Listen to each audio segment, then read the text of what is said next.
Foi muito triste, né? Foi decepcionante até para mim mesmo, que só tinha relacionamentos fixos.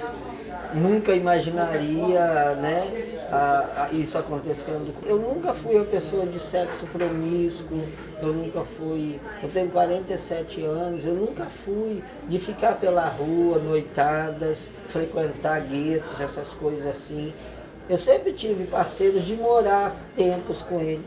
E eu tive duas pessoas que depois de terminado o relacionamento, pouco tempo depois foram mostrar sintomas de HIV e já vieram até a falecer.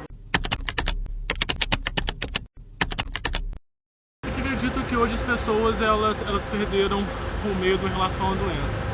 Elas acham que a doença é uma doença inofensiva, que não é necessário você se evitar, você usar preservativo. E muito pelo contrário, apesar do tratamento estar assim, difundindo, o tratamento dá uma sobrevida boa para as pessoas, mas é necessário que haja prevenção para poder evitar, que evitaria toda essa disseminação. Primeiro que antes do exame a gente já tem medo, né? A gente já pinta um medo porque a gente sabe da nossa vida sexual, mas as outras pessoas, né? Elas nem sempre correspondem às suas expectativas de proteção. E aí, agora depois, eu acho que assim, eu ficaria completamente transtornada. É como assim, acabar o mundo, né? Tem remédio. Hoje em dia a pessoa tem HIV, mas ela pode se tratar, durar 20 anos, 30 anos, até 40, 50 anos, conviver com a doença, pode ser portadora e conviver, não é transmissora. E assim seguir em frente. No momento, no 2015, a gente tem remédios, tem drogas que realmente funcionam, quando usadas de forma correta, tanto na prescrição como no paciente aderindo a essa prescrição, seguindo esse tratamento, fazendo aderência, a chance dele ficar bem é muito alta, quase 100%. Se vocês visitarem nossos ambulatórios aí alguns dias da semana, pô, isso aqui ninguém tem AIDS, todo mundo sentadinho aqui, quietinho, não tem ninguém na cadeira, de roda ou de manhã. Mas nem todo mundo é assim, a maioria está assim, mas muitos realmente adoecem, por vários motivos, né? Abandono de tratamento, diagnóstico tardio, miséria, né? População de rua, isso e tudo mais. Então, é uma doença que ainda requer muito cuidado. Antigamente todo mundo tinha na família, ou um vizinho, ou um parente, que estava muito bem. Em 3 meses ele perdia 20, 30 quilos de peso, internava no hospital e morria. Então a AIDS tinha esse perfil. Hoje já não existe mais isso. Mas o que as pessoas não sabem é que os medicamentos, apesar de muito eficazes, apesar de ter diminuído mais a quantidade de comprimidos, hoje, por exemplo, a gente consegue tratar o HIV tomando 1 comprimido por dia. O paciente toma 1 comprimido. Diferente lá da década de 90, que ele tinha que tomar, às vezes, até 20, 25, 30 comprimidos num dia. Então ele toma 1 comprimido e fica bem. Mas esses comprimidos, eles têm efeitos colaterais. E existem os efeitos colaterais de longo prazo. Então mexe no metabolismo do lipídio, mexe no metabolismo ósseo, pode dar problemas neuropsiquiátricos, da depressão, agitação, insônia, pode dar insuficiência renal, pode dar anemia, pode dar neuropatia periférica, ou seja, uma série de efeitos colaterais que tiram a qualidade de vida. Sem contar que ele tem a obrigação de tomar esse remédio todo dia no mesmo horário. Ele tem a obrigação de 2 a 3 vezes no ano, pelo menos, a comparecer a uma consulta médica e coletar exame, tirar sangue. Então, assim, cai muito a qualidade de vida da pessoa. Ela vai ficar bem, vai ficar viva, vai trabalhar, hoje em dia ela já consegue até ter filhos. Mas a qualidade de vida não é ruim, né? Não é boa. É uma qualidade de vida ruim. É muito difícil porque ele dá muito efeito, né? Então você tem que aprender a ter um controle até mesmo de uma coisa que você não conhece. Reações que você não conhece do seu corpo, então é assim. E aquele negócio, o preconceito, né? Você tem que tomar remédio escondido, sem poder expor para as pessoas, porque todo mundo acha que conversar com você pega, beber no seu copo, sabe? Hoje eu sou acompanhante, às vezes, né, de pessoas portadoras de HIV, e eu vejo que elas passam, entendeu? E me dói ver que as pessoas ainda têm um tabu, muito preconceito. Já houve de eu dormir numa cama e a pessoa queimar o colchão esvaziar uma piscina porque eu estava tomando banho nela e isso dói. Eu falo, eu até me emociono. E amigos, sabe? Hoje em dia existem diversos antirretrovirais, que são os medicamentos utilizados para controlar a multiplicação do HIV, e isso recompõe a saúde do doente. Mas ainda assim, ele tem extremos problemas, primeiro de tudo, com o próprio diagnóstico. Ninguém se conforma e sempre tem uma sensação de que tem alguma culpa ou responsabilidade. Um evento que pode ter acontecido com qualquer pessoa. E, por conta disso, ele sofre também preconceito. Sempre que a informação vaza, no trabalho, em casa, na família. Então, é um paciente que tem 2 problemas a resolver.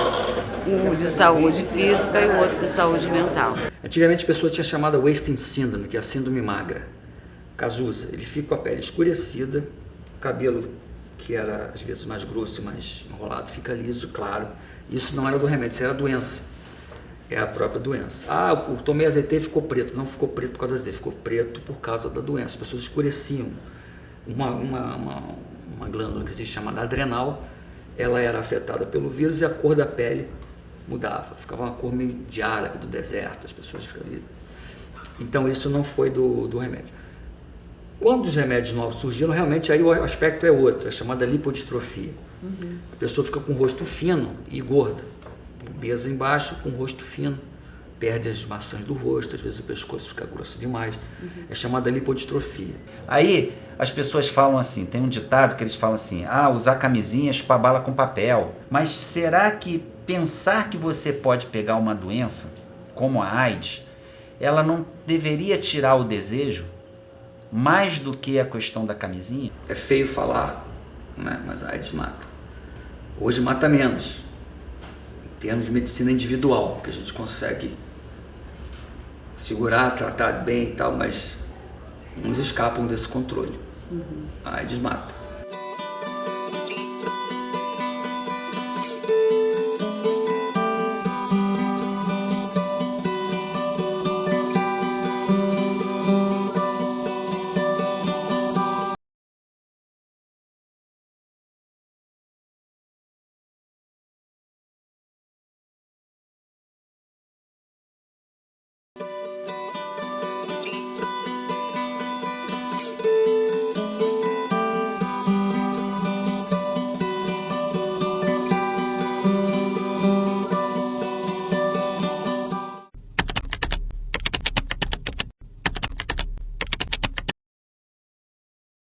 É um clichê, mas isso é verdade. Esses garotos não viram o sofrimento de Cazuza. Muitos nem sabem quem é Freddie Mercury, impressionante. As pessoas não sabem quem é Cazuza, Freddie Mercury, Renato Russo e outros artistas de Hollywood, aqueles calvário que eles sofreram, se fosse hoje, estariam bem, porque não existiam remédios. As pessoas tratavam suas infecções, mas a doença inexoravelmente evoluía para a morte. Tá? Então, tem coquetel, tem uma pílula nova agora que você toma à noite, só uma. Mas não é bem assim, a AIDS continua sendo uma doença grave, crônica e, a princípio, incurável. Então não é para pegar, não é nada legal as pessoas pegarem o HIV. Mas está havendo essa questão de falta de conscientização.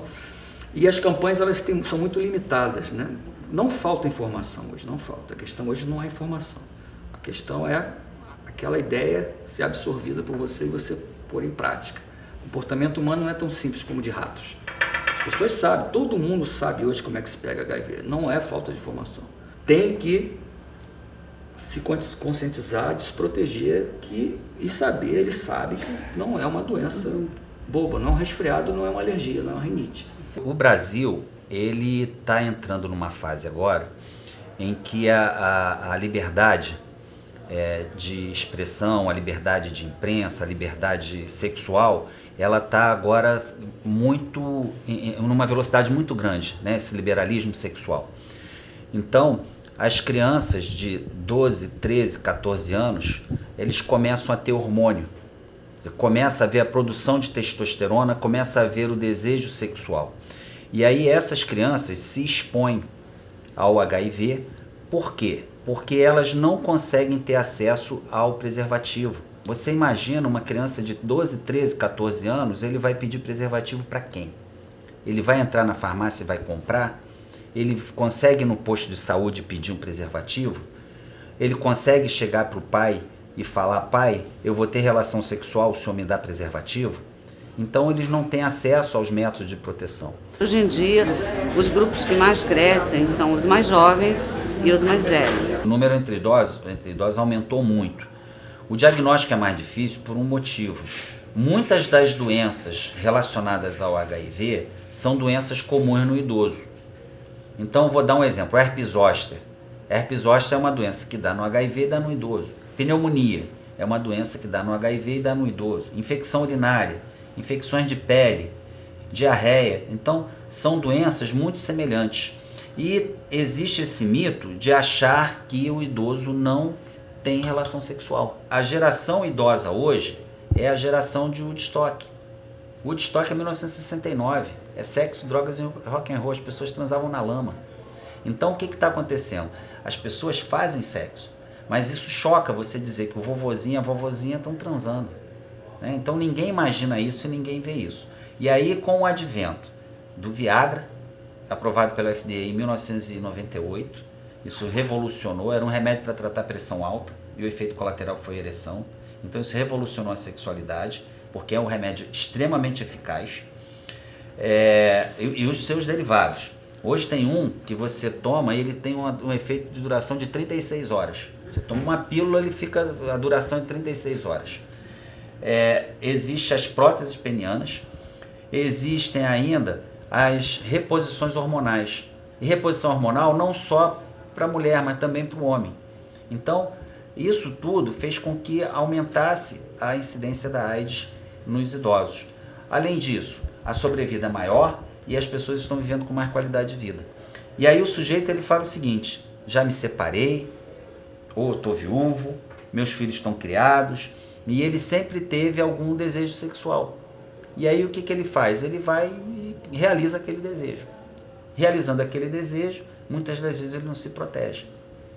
A camisinha, ela interrompe um pouco a dinâmica da sexualidade. Porque assim, olha só, você está lá no bem bom, está com a ereção plena, está tudo direitinho, está nas preliminares, e aí você vai passar para fazer a penetração. Então nessa hora, abre a camisinha, coloca a camisinha.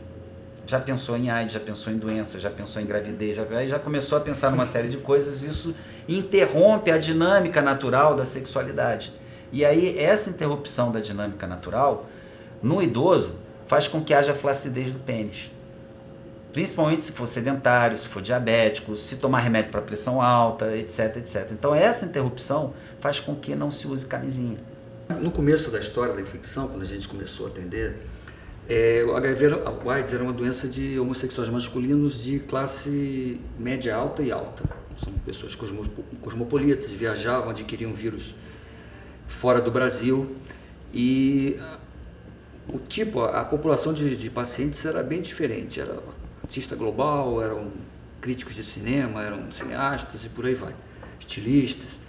Com o passar dos anos, a epidemia se pauperizou, que a gente chama, se popularizou, né? As outras classes foram atingidas também. As mulheres, né, que no começo da infecção eram 13 casos de homens para uma mulher, e hoje é 1 para 1, já tendendo a mulher passar ao homem. Tá? O número de bebês, né, infectados também era alto na época, e hoje praticamente zerou. Quer dizer, esse perfil também mudou, né? Era uma doença de recém-natos, que hoje a gente felizmente não tem isso.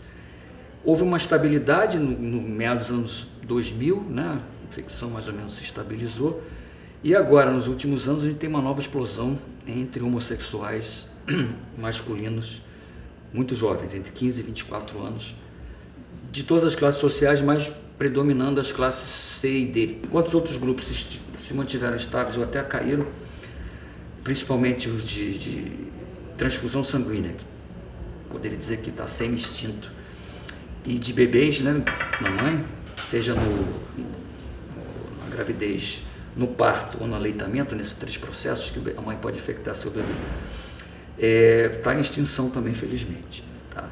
Mas esse grupo, ele teve realmente uma explosão, um spread. Com relação aos fatores de risco, uma das coisas mais importantes, né, ou melhor dizendo, a gente está conversando aqui, é de comportamento de risco. Então, o comportamento de risco está relacionado com o uso de bebida alcoólica, o uso de drogas. Então, a bebida alcoólica e a droga, isolados ou associados, faz com que o indivíduo perca o filtro. Então, ele perde a capacidade de julgar ou perde a capacidade de se proteger. E aí ele começa a ter práticas sexuais de risco e com multiplicidade de parceiros. Outra coisa que está crescendo muito hoje são as casas de prostituição, tanto masculina quanto femininas, e as casas de troca de casais, as casas de swing. E aí, se for para lá e não usar preservativo, vai, consequentemente, pegar algum tipo de doença sexual, entre elas a AIDS. Então, não é proibido ir. A pessoa faz de si e da sua sexualidade o que quiser. O único conselho que eu peço e que falo é que use a camisinha, use o preservativo.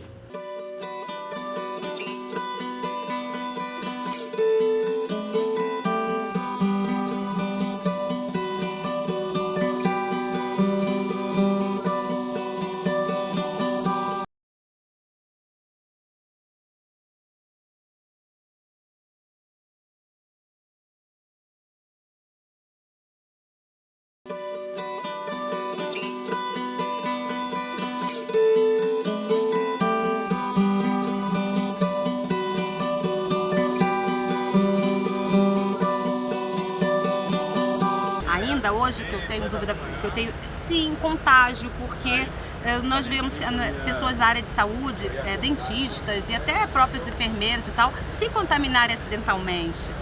A gente ouve algum caso na imprensa. Eu tenho dúvida se isso realmente acontece ou se é boato. Realmente eu tenho muita dúvida quanto a isso, a contaminação. Profilaxia pós-exposição. No caso, duas formas, né? A sexual, né? O indivíduo é alvo de violência sexual, com estupro, né? Ou outro tipo de relacionamento. Ou o sexo consensual sem preservativo, né? Sendo estupro ou não houve contato com o indivíduo possivelmente HIV. Então, esses dois casos, né? Relações sexuais sem preservativo, sejam violentas ou não, e o profissional de saúde que se fura, o enfermeiro que se fura, o médico que foi fazer uma cirurgia se cortou, o pessoal da limpeza que foi jogar o lixo se furou com uma agulha. Essas três populações devem receber essa medicação quanto antes. É disponível na rede pública, sim. A indicação de fazer o teste é em todas as pessoas que tiveram relação sexual sem preservativo. Então, teve relação sexual, não usou preservativo, é uma indicação formal fazer o teste do HIV. Outra questão é para o exame pré-nupcial. Então, toda mulher ela deveria exigir dos seus parceiros o teste do HIV antes das relações sexuais e vice-versa. Então, começou um namoro, faz o teste do HIV antes de ter relação sexual. O teste ele é gratuito, ele está disponível na rede pública de saúde. O teste rápido hoje não demora mais do que 20 minutos para ficar pronto o resultado. É um teste muito confiável e traz a segurança para a pessoa. Um outro problema é a questão das mulheres casadas, porque a quantidade de homens bissexuais também está aumentando muito.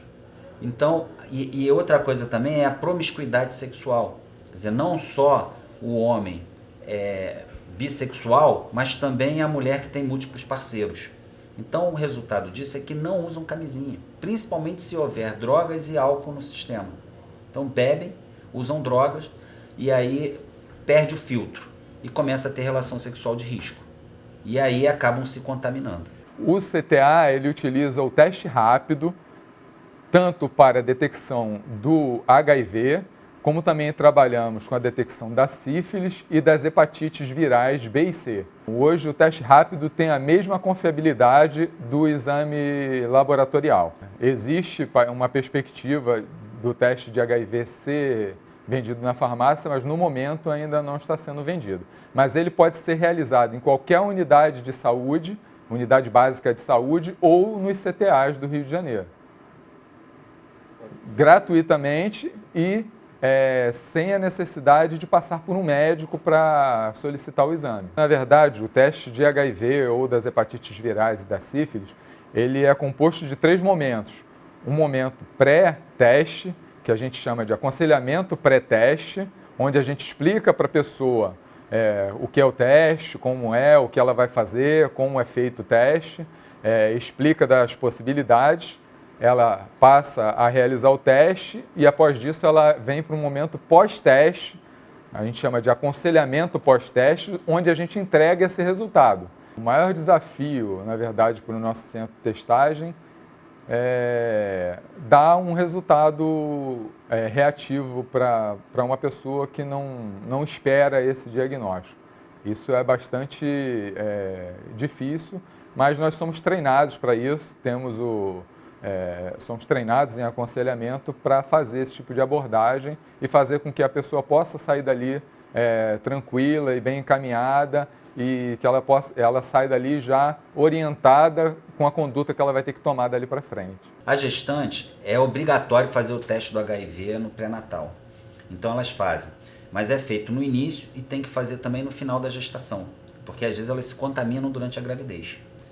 E o que acontece? Uma vez que esse exame deu positivo, a mãe ela tem que tomar o coquetel.